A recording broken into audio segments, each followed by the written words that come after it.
Nephrotic syndrome. जैसे ही आपको पता चलता है कि आपको एक किडनी की बीमारी है, आप ऐसा फील करते हैं कि आपकी दुनिया ख़त्म हो गई, आपकी ज़िंदगी ख़त्म हो गई।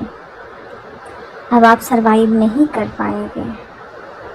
अब आगे क्या होगा? अब आगे आपके अपनों का क्या होगा? और ये सब मैं इसलिए कह पा रही हूँ क्योंकि कुछ साल पहले मैं भी ऐसा ही सोचती थी। जब मुझे पता चला कि मुझे नेफ्रोटिक सिंड्रोम है, मुझे आईजी नेफ्रोपैथी का प्रॉब्लम है, डिजीज है, वो डिजीज जिसमें जो आपके लाइफ स्टाइल को कम्प्लीटली बदल दें, जो आपके खाने के स्टाइल को बदल दे, आपके रहने के स्टाइल को बदल दे, आपकी ज़िंदगी के हर चीज़ में, चाहे कोई फंक्शन हो या कुछ भी, आपको ये सोच कर चलना होता है कि आपको नेफ्रोटिक सिंड्रोम है। ये आपके एक परिवार के सदस्य की तरह हो गया है, जिसके बारे में सोचना आपकी पहली जिम्मेदारी हो जाती है। आज से 2 साल पहले मुझे पता चला कि मुझे नेफ्रोटिक सिंड्रोम, क्योंकि मेरे पैर में स्वेलिंग स्टार्ट हो गया था, थोड़ा बहुत फेशियल स्वेलिंग भी था, और फिर नेफ्रोटिक सिंड्रोम। तो मुझे पता चला तो मुझे लगा कि अब तो मेरी लाइफ ख़त्म। अब मैं अपनी ज़िंदगी कैसे कंप्लीट करूँगी? क्या मैं कितने दिन तक ज़िंदा रह पाऊँगी? मुझे क्या होगा आगे? ये बायोप्सी क्या होता है? ये और बायोप्सी से पहले जो 1000 तरह के टेस्ट होते हैं, कैंसर के, HIV के, बहुत सारे, जितने तरह के टेस्ट मैंने कभी सुने भी नहीं, तो सारे के सारे टेस्ट आपको करवाने पड़ते हैं। तो आपको एक डर रहता है कि क्या होगा, क्या इसी सब के कारण जो हमने टेस्ट करवाए हैं, क्या इसी के कारण हमें ये सब प्रॉब्लम हो रहा है, जो नेफ्रोटिक सिंड्रोम है। तो उस टाइम मुझे कुछ पता भी नहीं था कि किडनी में क्या क्या प्रॉब्लम हो सकती है। हाँ, कभी कभार मैंने सुना था कि उसको किडनी का प्रॉब्लम हो गया तो डायलिसिस हो रही है उसके। तो मुझे बड़ा अजीब लगा था कि क्या मतलब, लोग ऐसा क्या लाइफ होता है कि पानी तक नहीं पी सकते, उन्हें इतनी परेशानी हो जा रही है। लेकिन मैंने कभी सोचा नहीं था कि मुझे भी ऐसी प्रॉब्लम हो सकती, क्योंकि मैं बहुत हेल्दीस्ट पर्सन, मैं अपने घर के सबसे स्वस्थ इंसान में से थी, और अचानक से अपनी ज़िंदगी इस कदर और 80 डिग्री से सीधे घूम जाता है कि अब जो इंसान जीना चाहता है, उड़ना चाहता है, अचानक से उसे पता चलता है अब उसे हॉस्पिटल्स के चक्कर काटने पड़ रहे हैं। तो ये बहुत ही दर्दनाक था मेरे लिए। मैं डिप्रेशन में भी चली गई थी, मुझे कुछ समझ में नहीं आता था कि मुझे क्या करना है, क्या नहीं करना है। और सबसे इम्पोर्टेंट इसमें क्या, जैसे कि मुझे सबसे पहले पैर में स्वेलिंग आया, तो मैंने यूरिन टेस्ट करवाया और ब्लड टेस्ट करवाया। तो ब्लड टेस्ट में प्रोटीन बॉडी में कम था और यूरिन में प्रोटीन आ रहा था। तो मैं बहुत परेशान हो गई कि अब क्या होगा, अब मेरा क्या होगा, क्या मेरी लाइफ ख़त्म हो गई? फिर मेरा ट्रीटमेंट चला, मेरी बायोप्सी हुए। बायोप्सी में मुझे पता चला कि मेरा 25 से 30% किडनी डैमेज हो चुका है। मुझे लगा कि अब हो गया, क्योंकि जैसे मैं कहीं पढ़ती थी तो हाँ, ये प्रोग्रेसिव डिजीज़ है, ये अपने आप बढ़ती है, इससे आप मतलब इसका कोई क्योर नहीं है, इसकी कोई मेडिसिन नहीं है, तरह तरह की बातें।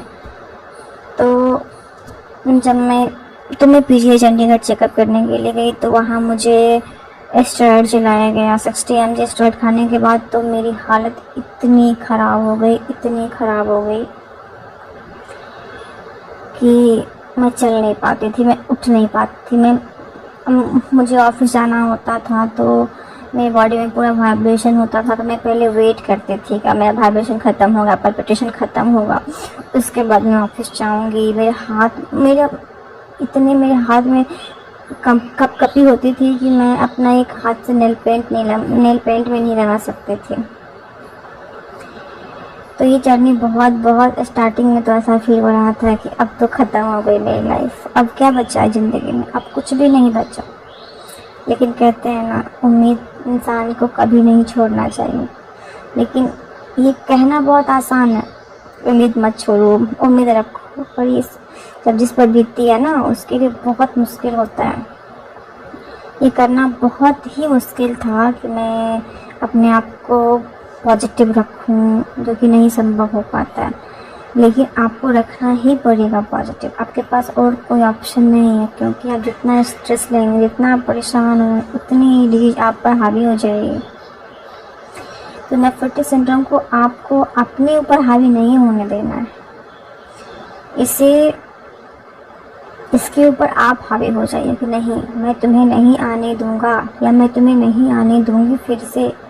क्योंकि आपको जो आपके नेफ्रोलॉजिस्ट होंगे वो आपको स्टेरॉइड चलाएंगे, इम्यूनोसप्रेसिव चलाएंगे, बीपी की मेडिसिन देंगे, बहुत 2-4 मेडिसिन और आते हैं, कभी कभी डायबिटीज़ की मेडिसिन दी जाती है। तो आपको ये देखना है कि आप कितने अपने आप को एक्टिव रखते हो। आप मॉर्निंग वॉक करो, आप योगा करो, आप अपने लिए क्या कर रहे हो।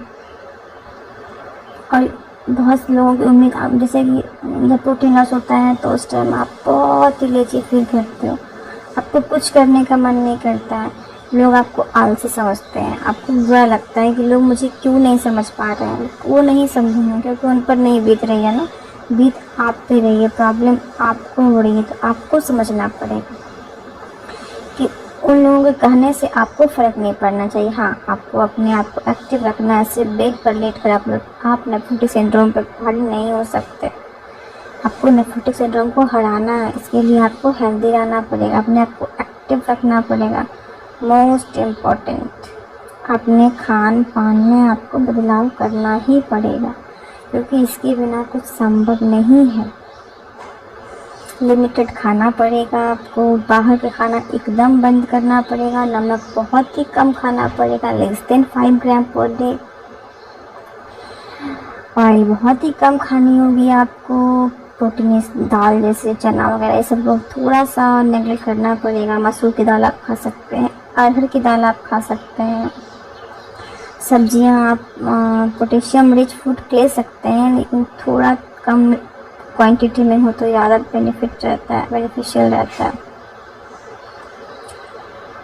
मिल्क, लो क्रीम मिल्क आप यूज कर सकते हैं, लेकिन high fat milk, buffalo milk आपको बिल्कुल यूज नहीं करना, ये बहुत नुकसान करता है। आपको मन हो सकता है कि वाह खाऊं, क्रीम वाली दूध खाऊं, या फिर जिन्हें पसंद हो, जैसे मुझे बहुत पसंद था मिल्क, तो मुझे बहुत बुरा लगता था कि मैं नहीं खा पाती हूँ। लेकिन कोई बात नहीं, खाने के लिए थोड़ी जिंदा है, जिंदा रहने के लिए खाना होता है ना। एक तो बाहर के फूड कम्प्लीटली आपको बंद करना ही पड़ेगा, और आपको लीफी वेजिटेबल्स खाने होंगे। सीरियल्स में आप आटा, गेहूं के आटा भी खा सकते हैं, बाजरे की रोटी भी खा सकते हैं, चावल भी आप खा सकते हैं। लेकिन बाहर का खाना बिल्कुल भी, जैसे बर्गर पिज़्ज़ा ये सब आपको बिल्कुल ही बंद करना पड़ेगा। तो ये मेरा फर्स्ट वीडियो है जो कि मैंने आपके साथ अपनी जर्नी शेयर की है, मुझे कितनी परेशानी हुई जब नेफ्रोटिक सिंड्रोम मुझे फर्स्ट टाइम हुआ था, और मुझे लगा था कि मेरी ज़िंदगी ख़त्म हो गई है। लेकिन कहते हैं ना, ख़त्म नहीं होती, वहाँ से लाइफ शुरू हुई है, एक अलग पैटर्न पे आई है लाइफ। तो आगे मैं आप सबसे शेयर करते रहूँगी नेफ्रोटिक सिंड्रोम में क्या क्या होता है। इसके लिए आप मेरे चैनल को सब्सक्राइब और लाइक करें, ताकि ये बहुत से लोगों तक पहुँचे कि नहीं, ज़िंदगी ख़त्म नहीं हुई है अभी, बस नए पैटर्न पे आ गई है, नए तरीके से आ गई है, नया स्ट्रक्चर बनेगा आप लाइफ का।